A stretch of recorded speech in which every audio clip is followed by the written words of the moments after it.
morning watchers, Scott at SA Landscaping, and it is Friday the 12th of May and I'm just driving to a job that's about 20 minutes away at the moment, and most of the videos that I've been putting out recently are a couple of weeks old because it's been a bit of a manic time, so I thought I would just do an update on a bit of a chat for this one and get this out, and then like I say, the next few weeks will be old videos again of stuff we've done.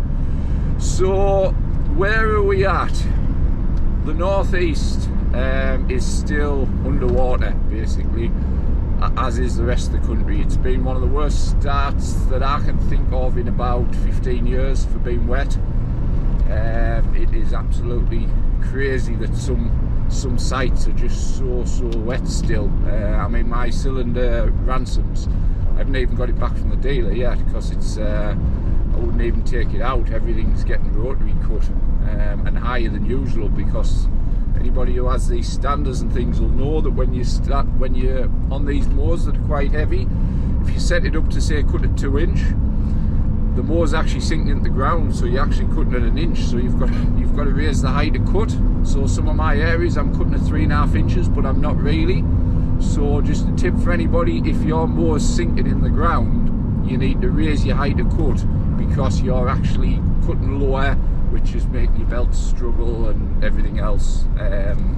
So that's just a tip and something that I'm finding on a lot of my areas. So I'm trying to do dry stuff on a morning, sites that I know are dry, and I'm trying to do wet stuff on an afternoon when it's had a bit of a chance to dry up, but it is a struggle. I'm leaving tyre tracks in places, and some of the work isn't the best in the world, but if we don't cut it, we end up with 2 foot long grass. So that's a bit of a challenge, as well as 4 bank holidays in the space of the last 6 weeks, which impact the business because I then have to go and cover my staff's hours, so I have to fit their work into mine as well. The last bank holiday they still had it off, even though I don't pay it, because that still comes out the 28 days, same as last year, the 2 extra. Just a tip for anybody when you're doing contracts: if you do a contract that says you get, say, 20 days holiday a year plus bank holidays, if the government drops a couple of extra bank holidays on you, you pay them. If your contracts are 8 bank holidays and 20 days, totaling say 28 days holiday, if that makes sense, then you pay the 8 bank holidays, you don't pay the extra bank holidays. They come out of the 20 of the other allocated days.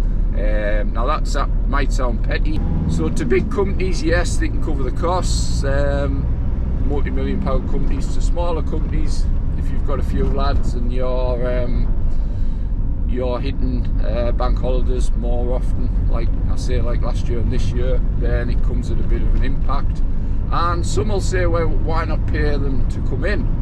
So basically, if you're paying your staff £14 an hour and you get them in a time and a half or double time, some of that work you could be making a loss on. And that's why I tend to do it myself. Now my staff work 8 hours a day, but you don't get 8 hours. They don't actually work 8 hours if you take into account the lunch and travelling about. The average staff member will work 6 hours a day, so you haven't got to work, you haven't got to make a full shift up, and not being and the other thing, not being disrespectful to my staff, but I can work a lot faster than they can. So on average, you're looking at making up 4.5 to 5 hours for a member of staff. That's how it works. So I've had to do some weekends just to fit in over the last few weeks. As well as that, we've had the Jubilee celebration, so we've been putting flags and things up for towns and villages and stuff, and cutting grass a bit more. So we've boxed some areas off that we don't usually box off, just so that there was a much cleaner cut, because the way the grass has grown, it's difficult to get a good finishing parts. So it's been a bit of a challenge that way. Thankfully, like I say, there is another bank holiday, but there's a couple of weeks now where we've got a bit of respite and get people working the amount of hours they should be, and get back on top of stuff.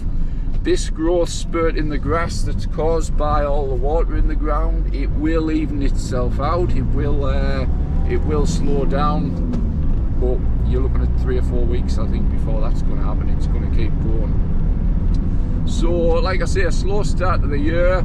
A lot of people are struggling. I'm getting a lot of messages, and I put a post up the other day just to say, look, I can't get through all the emails at the moment. Everybody seems to want help, and when I set it up, it was so I might get 1 or 2 inquiries here and there per month.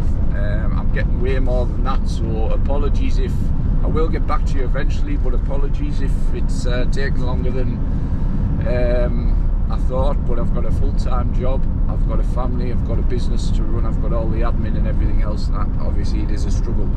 So like I say, my previous videos answer a lot of the questions I'm getting about how to build a business, how to advertise and everything like that. So go back through the videos.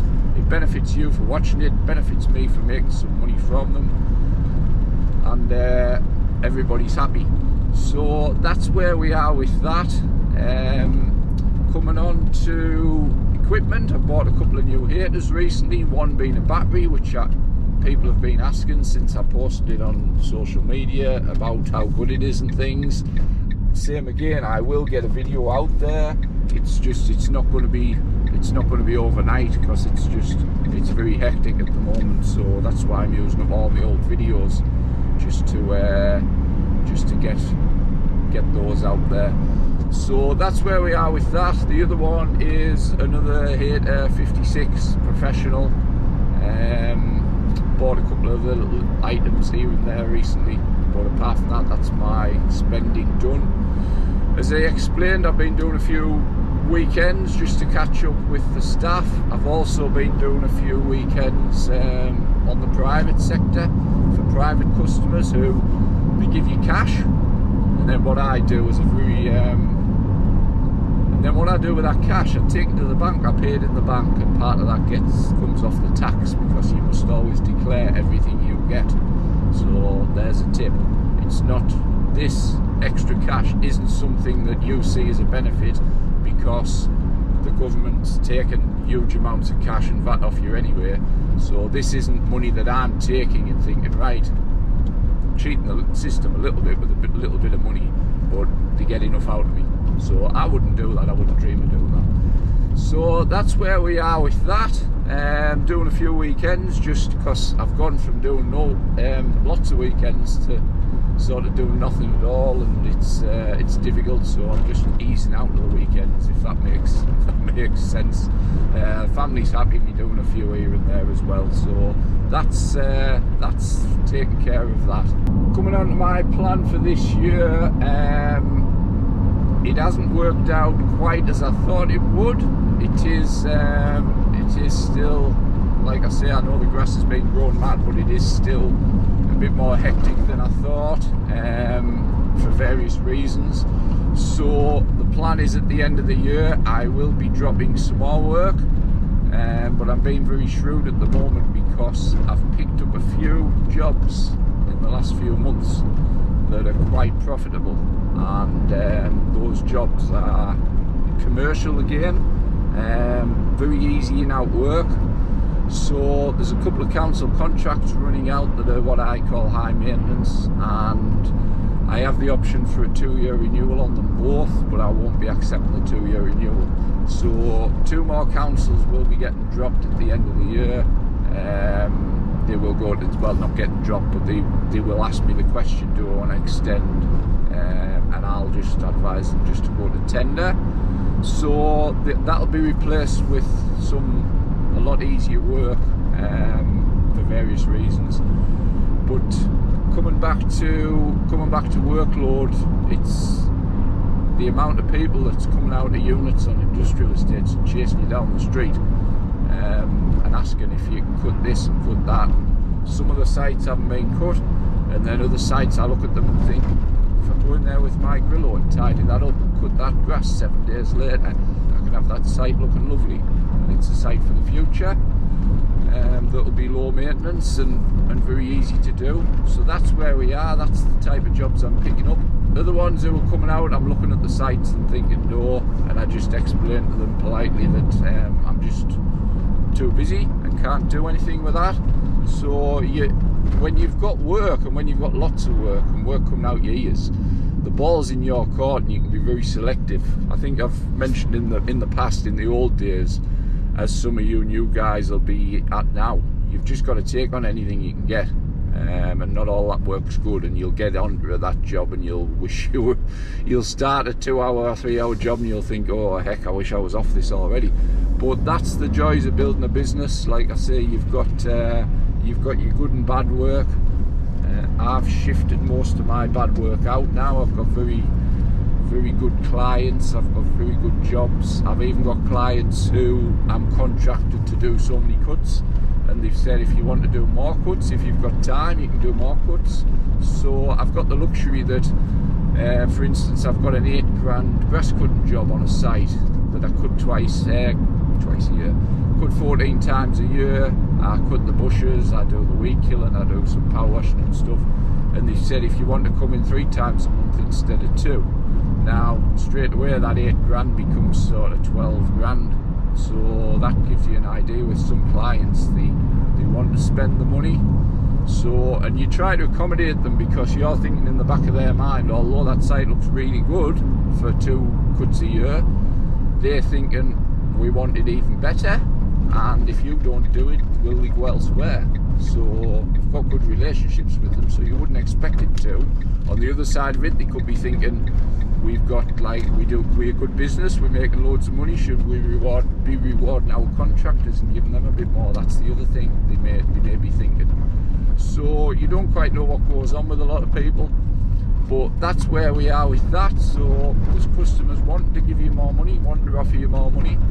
And then coming on to this month, in a couple of weeks, I shall be going down to London, and I shall be spending a few days in London for mainly the Chelsea Flower Show.